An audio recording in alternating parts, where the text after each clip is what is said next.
Hey everyone, welcome back to Imperium Goddess Diaries. My name is Louisa and today we're going to be discussing the new moon which is happening tomorrow in Virgo. We're also going to be discussing the current energies and we're also going to be discussing the transition between Virgo to Libra season because we do have that coming up next week as well. And I just want to kind of go through an overview of what we can focus on right now and how we can just like really cultivate all of this fun energy, all of this streamlined energy, and it's just powering you through to the next stages of your life. So let's get started. Now, while we have been in Virgo season, I'm not sure about you guys, but I found this extremely productive. It's been an amazing time to really just hone in on the shit that you really want to focus on and get rid of the stuff that you don't. Virgo is a sign also that maintains a lot of high standards. So you're really noticing in yourself what you want to keep around and what just isn't working for you anymore. So this new moon is all about like just setting those goals and putting them into a concrete structure and a routine and ways that you can actually move into that with ease, as well as planning it out for the biggest goals that you have in your life, things that you actually genuinely want to achieve. Now, I personally wouldn't hold back on your manifestations if they are big, dream big. And this actually coincides quite well with the current opposition that's happening with the moon, and it's going to be the Neptune in Pisces. Now, we know that Pisces is the opposition to Virgo. Now, this not necessarily is a bad thing. Sometimes oppositions can cause a little bit of tension, but oppositions are also there to teach us something.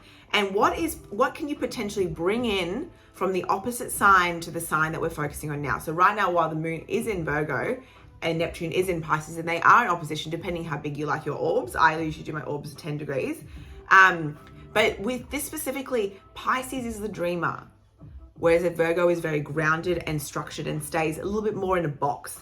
But where can you bring in your biggest dreams from Pisces? Where can you cultivate that and bring them in and then write them in an amazing structure? And then you can have the power of both working with you. So that's the beauty of having opposite signs, because they actually work together quite well, because they usually are.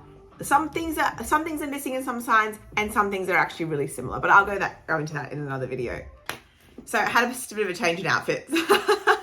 I just felt like my words couldn't come out yesterday, and so I'm just here today, just come back from a walk, and I'm just going to spit the rest of it out. So this new moon is coinciding quite nicely with the end of Mercury retrograde. So as the new moon is happening today, we have Mercury retrograde ending tomorrow, which is the 16th, which is awesome. It's almost like there's a little cosmic alignment happening. It's just amplifying everything for you, and it's going, hey, put your plans into place. Mercury's like, I'm not going to be in the way anymore. I give you all my blessings, move forward. It's actually really awesome the way that it's working out, because we have had some really crazy astrology lately. I just feel like every year has a crazy astrology, but it's working out for you quite well. And while we do have a 2-week shadow period post retrograde, it's just going to be a little bit more smoother. So don't be afraid to write down your biggest dreams and put them into paper, put them on plans, structure them out. How is it going to look for you? And I just don't think that you'd be able to hold back. I didn't realize I had chocolate on my nose. As we are aware, the energies have been a little bit more stagnant lately, a little bit more stuck. That's because we have had 7 planets in retrograde. We're now obviously ending the Mercury retrograde, which is a really good thing because it's the personal planet, so that affects us more on our egoic level. However, it has been a good time for us to have a wider vision of what we need to be focusing on, things that we need to not be focusing on. But also remember that September is the month of endings. It is number 9 in numerology, and it represents endings. Now, September is a really good month because it goes from Virgo season to Libra season. And the reason why I love this so much is because Virgo really just cleans everything out and organizes shit and gets it done. And we move into Libra season where we start to really enjoy like the fruits of life, our love, art, creativity, and everything fluffy that we do love.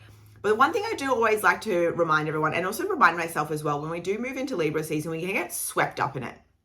You know, we get swept up in the love and the prettiness, which is really, really nice.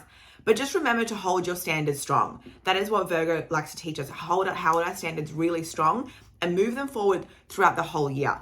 And Libra season is allowing us to enjoy all of that, but just maintain those boundaries as well within yourself. Don't let us ruin all the hard work that we've done. Let people in that we shouldn't. Start to be complacent with our goals. Just stay structured and stay focused on the goal. Libra is actually a cardinal sign, which actually Libra loves to get things done. But remember, it is ruled by Venus as well, and Venus loves to make things comfortable for herself. So just remember that when you are moving forward into Libra season, is just not to get fully swept up in it and move forward with love and move forward with a goal as well.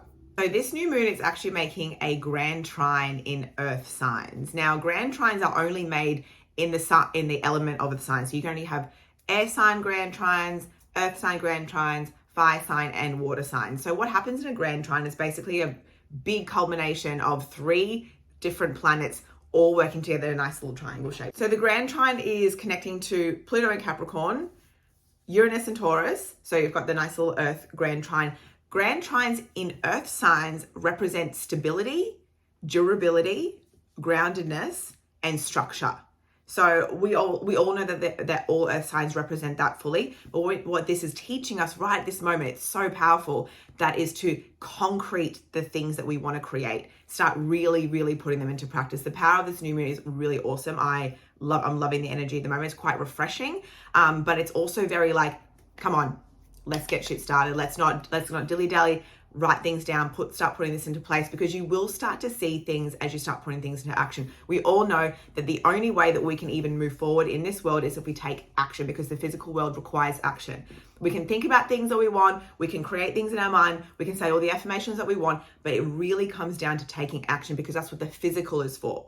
And while we get all the inspiration from the mind, from higher power, from source, from our higher self, when it channels through us, it's channeling through us in a message to take action. So this grand trine is also giving you an extra push, like, hey, we're here. We've got this connection for you. Work with us and you'll be able to create what you want. So this is an awesome time to start doing all of that. I always like to make note to everybody who does follow astrology, who maybe even don't understand astrology fully yet, is that astrology is here to help you. It's a tool, but you can do whatever you want with it. It's not completely set in stone, but it's just a framework of where you can move to and what you can decide to do with the framework that you have been given. It's always malleable, but it's still, you will always have a destiny. You'll always have a goal. It will always be sitting in your chart, no matter what, no matter where it's sitting, that you do have a destiny. You can choose what to do with it.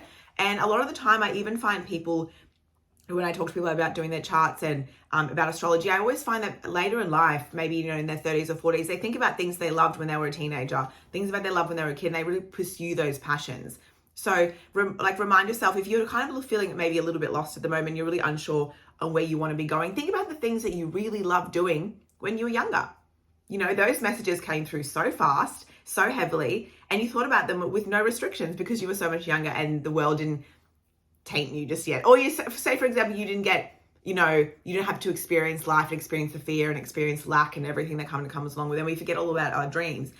But essentially, astrology is here to remind us to go, hey, just letting you know, like, those are still here. Everything is still here for you to achieve and for you to go for.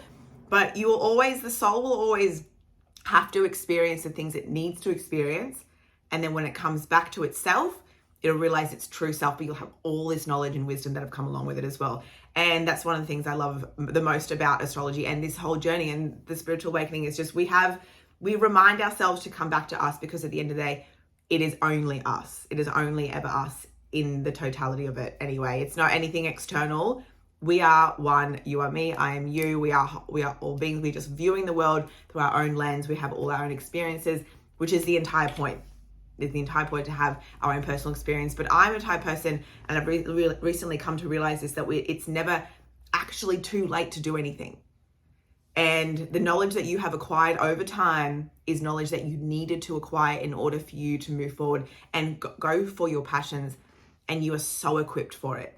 And whoever you are helping, whatever industry that you move into, whatever you decide to do, you are fully equipped for it because you had to experience the things that you needed to experience, which leads me to the end of my video. I went on a little bit of a rant there, but I feel like I really need to say that. I'm kind of really pumped after my walk, had nice sunshine, beautiful walk. So I felt really good. But so remember, new moon, Virgo today, starting out, it's going to help you move towards your goals. The grand trine is really amplifying it for you. Mercury retrograde ends tomorrow. This is some really good astrology and we're going to move forward and we're going to kill it. So yeah, I hope you enjoyed this video and you're welcome to like, subscribe, follow my Instagram, my other channels.